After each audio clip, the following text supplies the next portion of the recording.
back, all you YouTube followers and our leading edge cricket family. Thanks for tuning in today. And today was an awesome game. It was a cracker between West Indies and South Africa. Awesome game, really good cricket, far improved from what we have seen in the previous games. So today I've got South Africa and Coach Allen has got West Indies. So let's hear what Coach has to say about the West Indies today. Hello everybody. Much anticipated game. Both needed to win the game. Expected a lot from West Indies. They come back nice and aggressive and they're going to try and have a big hit. Got some big hitters. Fortunately for them, didn't pay off. And forgive me for being a little critical up front. And I'm going to say it as it is. It's just my opinion, and Coach, that's our opinions. You're welcome to your own opinions. But Simons killed their innings, their batting innings. West Indies batting, Simons did them more harm than good. He was there for 35 balls and made 16 runs. Too slow. Far too slow. He robbed them of 40 runs at least. Mm-hmm. You add 40 to their total, they could have won today. So he did more harm than good for them today. Lewis came in and batted extremely well. 56 of 34. Lewis looked aggressive. He looked passionate.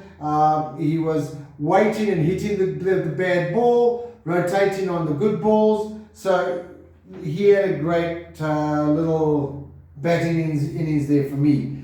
Come the sixth over, there were 45 runs for the loss of no wickets.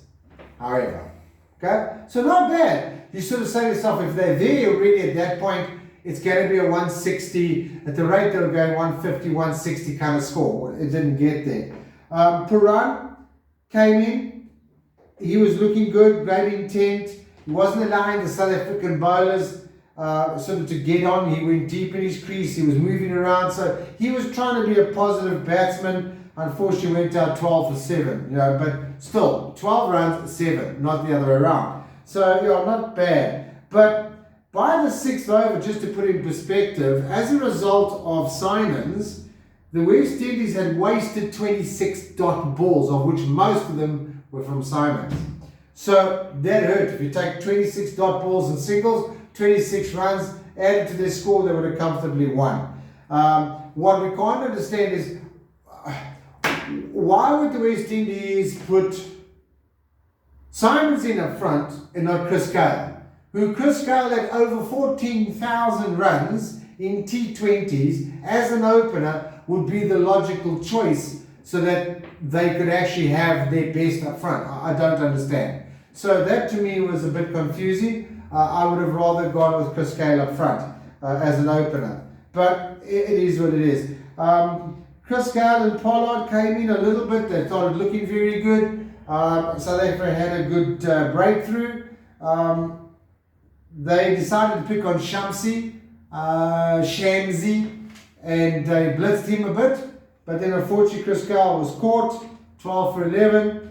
Pollard went on very well, but 26 for 20. He also got caught. They had some pretty good rotation. And can you believe it? Chris Gale was running singles. First thing we said, Chris Gale doesn't run. He ran singles. I was impressed. Russell came in 5 for 3, didn't do much. Hetmeyer 1 for 2, not much.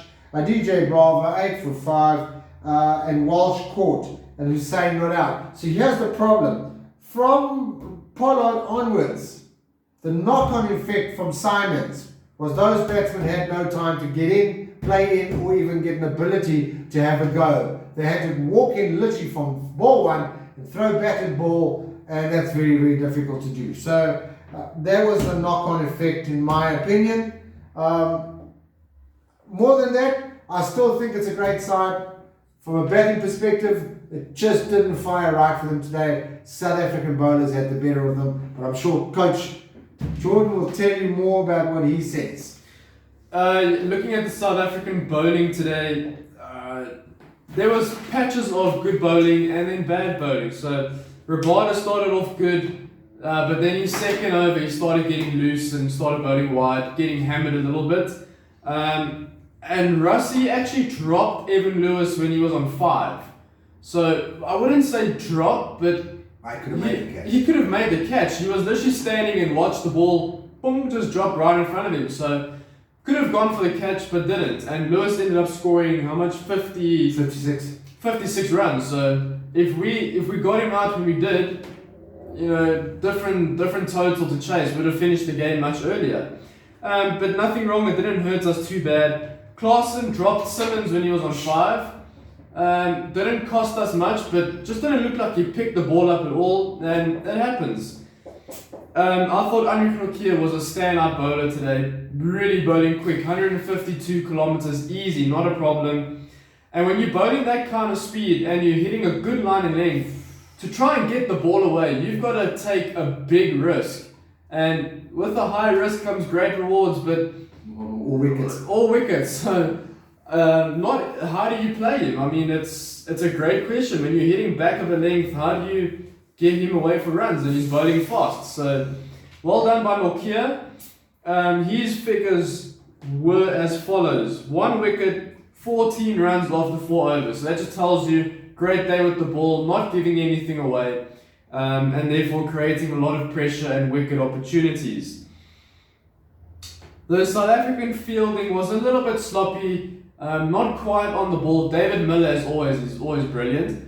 But from some of the other guys, just not attacking the ball as hard, a fumble here and there, allowing a few extra runs. Just small things like that, that when you get into a final, those small little details make up a huge thing at the end of the game, decides if you win or lose. So I'm sure they'll improve on that. And the South Africans just did not bowl to Lewis very well, although he was dropped, if you want to say that. They were bowling too short. Yeah. And Evin Lewis is about this tall, but he's extremely strong on the back foot. So don't bowl where he's strong, bowl where he's weak. But unfortunately, he's strong all over the ground. But we'd either bowl too short or too full to him, and we'd paid the price. Not looking to hit that hard length, making him have to come up with something and maybe create a wicket opportunity. Shamsi, not much to talk about. He was expensive, bowling the wrong lines and lengths. And for the ICC #1 bowler in the world, he didn't showcase that this evening. Not a great performance by him. Moving on, Rabada taking 1 wicket for 27 runs after 4 overs. Not a bad day out. First over was good, second over got a bit costly, third over brought it back a little bit, so not bad from him. And for me, the standout bowler, figures-wise, was Dwayne Proteas. Sure. Great death bowling, they brought him on at the end when he's got a lot of protection. Good death bowling, I must say, taking 3 wickets, 17 runs, 2 overs. So, yeah, the economy is a bit high, but at the end of the day, he's taken 3 wickets. So, sometimes you win, sometimes you lose. You get those bowlers where they're expensive, but they take wickets. So, it's a catch-22. Just depends on the game situation and what it calls for. Let's head on to the West Indies bowling. Let's see what they have to say. Okay, so on the bowling front, not much.